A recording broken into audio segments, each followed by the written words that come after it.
Hey guys, welcome back to my YouTube channel. As you already know, I'm Somi by name. In case you're a new subscriber, don't forget to hit the subscribe button down below. So for the old subscriber, I appreciate you guys a lot for all the love and support you've given me so far. So thank you. So today I have a guest speaker here with me, the beautiful, talented Sheila's Collections. So Ma, can you introduce yourself for the audience? Hi guys, my name is Sheila Edochie.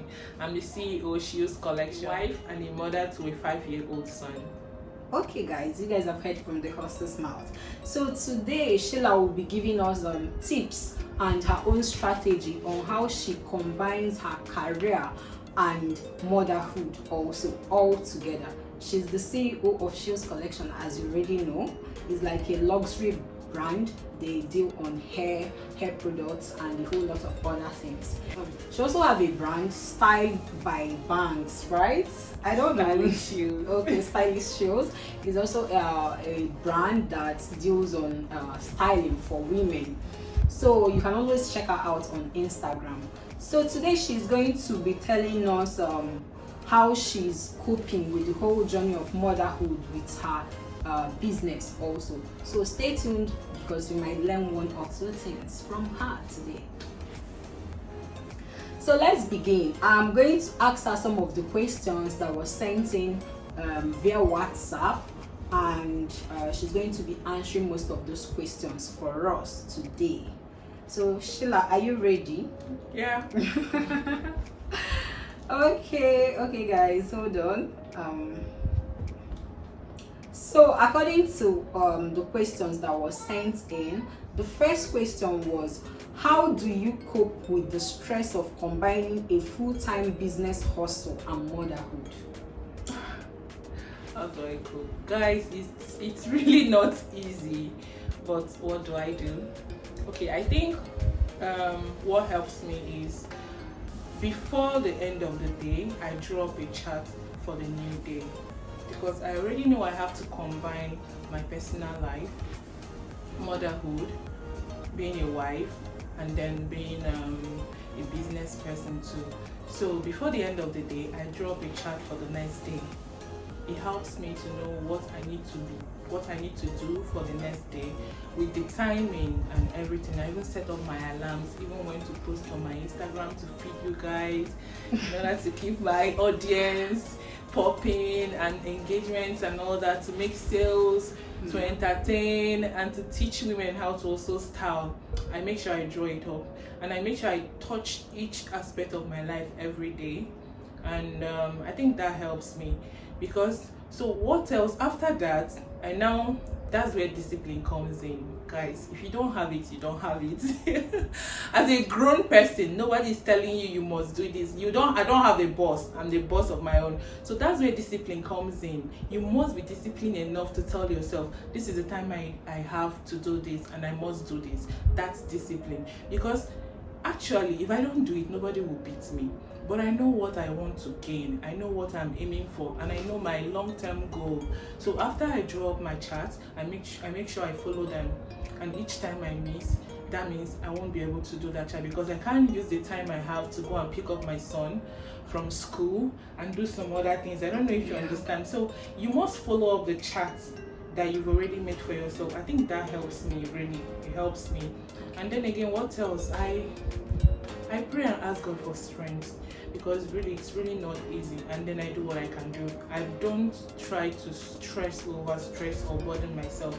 I just do what I can do and leave the rest for God. That's it.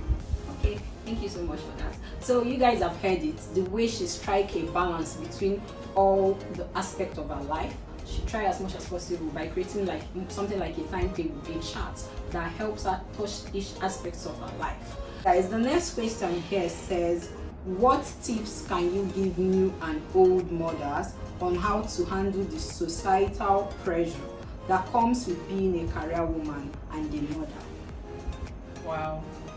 Yeah, I think most times the society has already placed it that once you're a mom, you have to stay home, take care of the kids and all that. So the pressure is usually much on women. most especially women of childbearing age, at that stage when your baby is still tender and young, everyone expects you to quit your business or quit your career. You need to sacrifice that aspect of your life and stay home and start taking care of the kids and all that. So what is the main advice or maybe tips you can give women out there who are having these difficulties on how to cope with the societal pressure? Societal pressure. Yeah. I'm not pressured, and I think you shouldn't be too, because actually there is no pattern to life. Really, there is no pattern to life. Your success, your meaning of success might not be my meaning of success. Do you understand? What I'm looking for in life might not be what you're looking for in life. And I don't like pressuring myself. I only draw motivation from anything like societal pressure. So it doesn't really pressure me.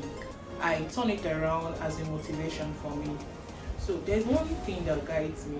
I think the fear of failing. Yes. It has a strong hold on me, like the fear of failing. Like whenever I think of people saying, oh, she has failed. I knew it, she will still fail. This one that she just started. So just that thought in my head, I'll just pick up myself. I'll be like, no, I'm not a product of failure. Yeah. So you see, but not pressure. Please, ladies, don't pressurize yourself. In fact, anything that is putting that societal pressure in you, either you move out of that place, move out from the person, take it away from your life. You only can do what you can do at that moment. You have a child and you're trying to balance taking care of your child, your kids, your home, because you must be a wife, a mother before the business. Yeah. If we even want to strike a scale of preference board, they come first before that.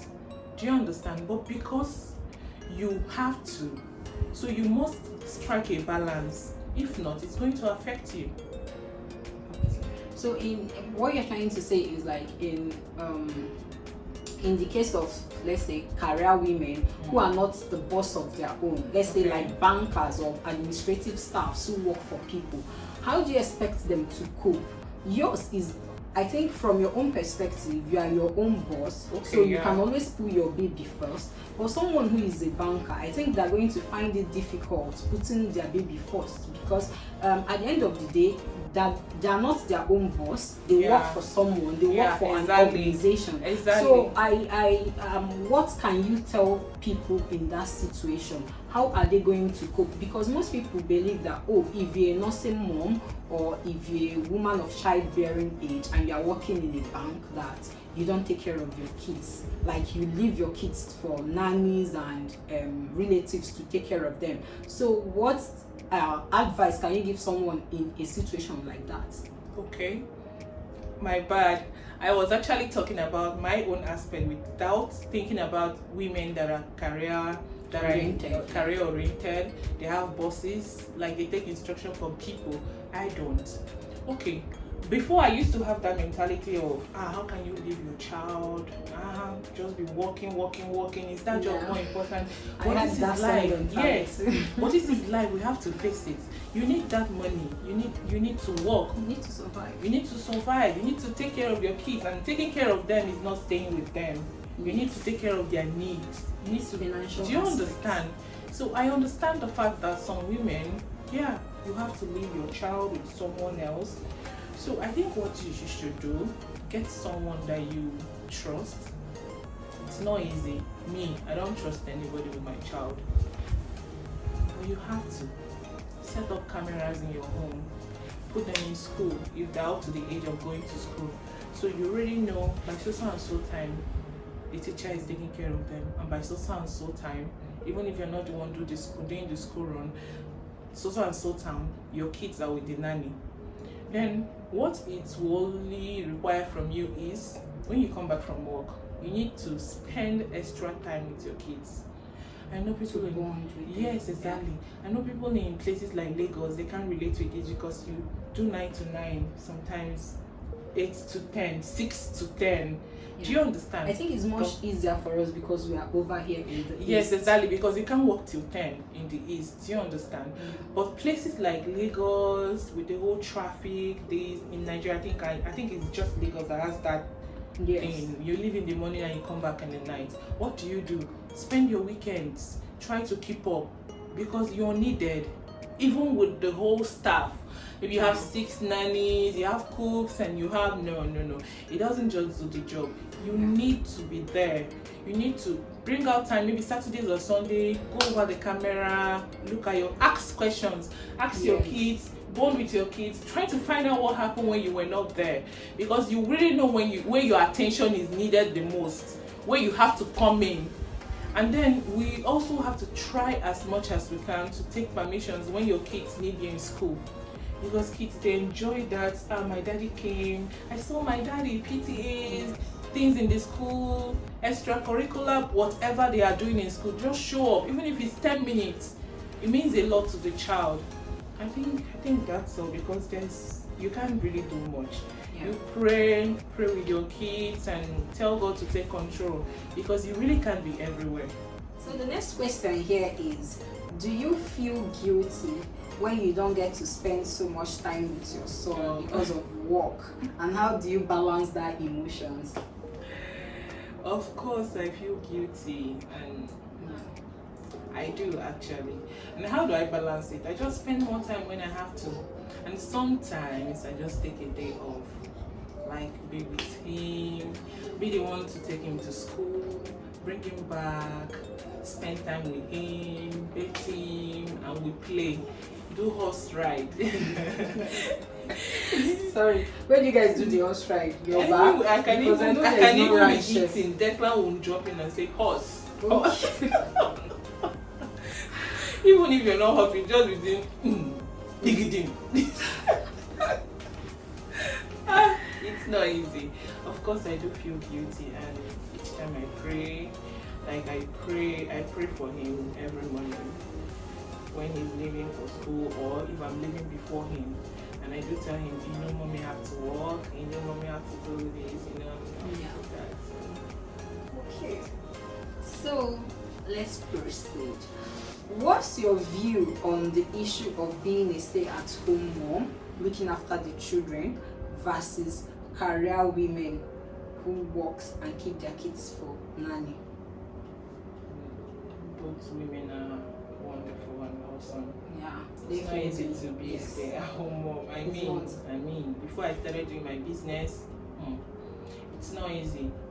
So I give it to any woman trying to survive there. You're doing great, even if you're not where you want to be now, but you're doing something. We have some cases of maybe career women looking at stay-at-home moms or maybe housewives as being lazy.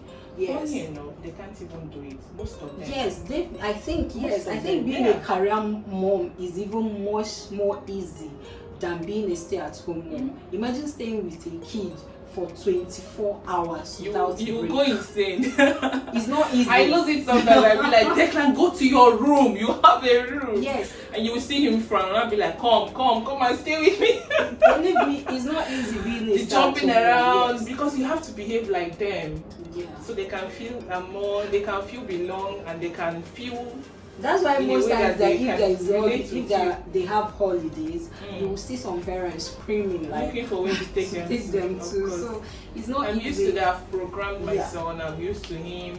Even if he's not going to school like Saturdays, I've already programmed him from this time to this time. You're doing this. You're doing this. You're doing this. And this is the time I have to spend with you. So I think the best thing here is for career women, you don't have to condemn stay-at-home mothers. It's not easy. Yes. Even for stay-at-home mothers also. The stay-at-home mothers, you're not idle. You're You're cleaning those things. You pay people to do them over there. Do you understand? Yeah. So you're working too. You're not idle. Definitely, that's true. Okay, so I think it also works both ways, because most stay-at-home mom always guilt trip career women, like you're keeping your kids for a nanny to train them. Yes, so I think it works both ways. Stop condemning each other, because just live your life the way you can. do you think it's fair that women have to drop out of labor force or quit their jobs to nurture the kids? Not necessarily quitting or dropping out, but you can take some time off if you need that. Okay. Do you understand? I think they give that too. Like from the time you put to bed, 3 months off before you join, you start working again and all that. I think that's fair. But I don't like this fat and this thing that you've given birth, you don't need to work again. No. If you can juggle the two, why not? But on some cases where your child needs extra care, maybe he or she was born with some health challenges and it's you, the mother, that can give it to the child if need be. So if you can't juggle the two, just do a scale of preference and choose what's best for you. Okay, so you guys have heard all the strategies she will have for us. So the final question here is, what can a stay-at-home mom do? More like a business ideas, a business a stay-at-home mom can do from home. Oh, okay. There are a lot. Thank God for internet these days. You don't really need to own a shop. Leave your house before you sell things. Your WhatsApp page is your business, is your shop, is your so you can wake up one morning. You can even decide to drop ship for people already in the business. You can tell them, oh, okay, what if I get... Excuse me, some people out there don't really know what drop shipping business is. Okay, that's what about. I was coming to. So drop shipping is when you meet a business person, a CEO, someone that is doing good in business, and they can give out their goods to you to sell to your own audience. Like you're getting it from them, even at a cheaper rate, to sell to your own audience. So you can even still drop ship. They will give you content. Do drop shipping? Yes, sure I do. For your business? For students mostly. Okay. I have one in Port Harcourt, Lagos, and 2 in Enugu here. I think you need to start up one for stay-at-home moms. Sure. Okay. Sure, I do that. So you can start up something, anything. Even if you want to be a host, you can entertain people through your WhatsApp page, and when you're ready to come out there, you really have a platform. When you post it out there, people can say, oh yeah, I've been following her, she used to do these YouTube videos. Do you understand? Not just for entrepreneurs only. You can start building up yourself. I understand that childbirth, most people like me, I also have the orientation that when you get married, is that at least give your marriage 5 years. Give birth, so you can be doing all those small things. Sell on your WhatsApp, go to the market, look for things. If you have the opportunity to go to village market, you can look for things that are very cheap, plantain, anything. Post on your WhatsApp, sell to your friends, use courier. You don't even need to leave your house. Call people that will carry it to deliver. People will pay 500, 1,000 to bring it to their doorstep. Do you understand? So don't just, because I know you have that little time you have when baby will be resting, or when that little time you have, just do something with it. Yeah. Okay, thank you guys. So you guys have heard all the strategies from the CEO of Sheila's Collections. I hope this was informative for you guys and you learned 1 or 2 things from her. So thank you, Sheila, for being here and being an awesome guest also. Sure. So don't forget to hit the subscribe button down below. I'm pleading, please hit the subscribe button down below. We need to grow this channel. And one more thing, Sheila also joins YouTube currently, so her name is Sheila Edochie on YouTube. So I'm going to tag her YouTube handle also down below. Please support my girl and subscribe to her channel also. She's going to be dishing out content on weight loss journey, motherhood, lifestyle, beauty, etc., business talks, and a whole lot of things. So do subscribe to her channel also. So if you're a returning subscriber, as you already know, I'm so glad you're here. I thank you for all the support and love so far. So share this video out to your friends, to all the aspiring mom trying to conceive mothers, because we'll also have more content on motherhood coming up. Thank you, and see you guys in my next video. Bye.